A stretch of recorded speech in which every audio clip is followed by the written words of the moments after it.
Šobrīd ļoti burvīgi zied daži parki un apstādījumi. Šis ir viens no jauniem nesen izveidotiem parkiem ar absolūti burvīgu pļaviņu, kurā šobrīd zied ļoti daudz gaļbikšu, pieneņu, neaizmirstuļu, zemzālītes pa kādai akmeņlauzītei.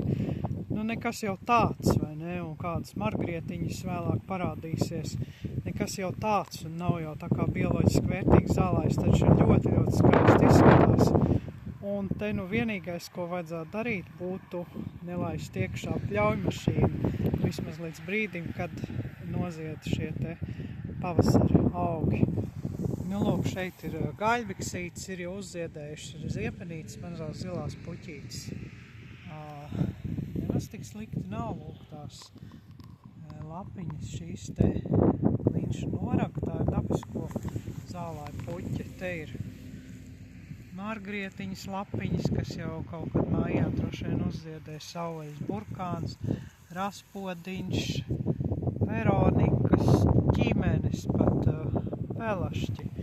Nu, patiesībā burvīgi pļaviņi, tikai viņai vajadzētu ļaut izpausties, nu, vismaz līdz māja beigām, ja ilgāk nevar izturēt, bet šobrīd šādas vietas, es šodien braucot pa Zemgali, redzu, ka kaut kur kāds pleķītis, nu, tajā ļoti apartajā Zemgalē tomēr ir patvēries, un tad šos vajadzētu pataupīt, lai nozied. Tas nenozīmē taupīt pļauju līdz vēlam rudenim, kad tas noved pie jau tādas degradācijas, ja, bet pataupīt un ļaut tiem pavasara augiem, vasaras sākuma augiem noziedēt.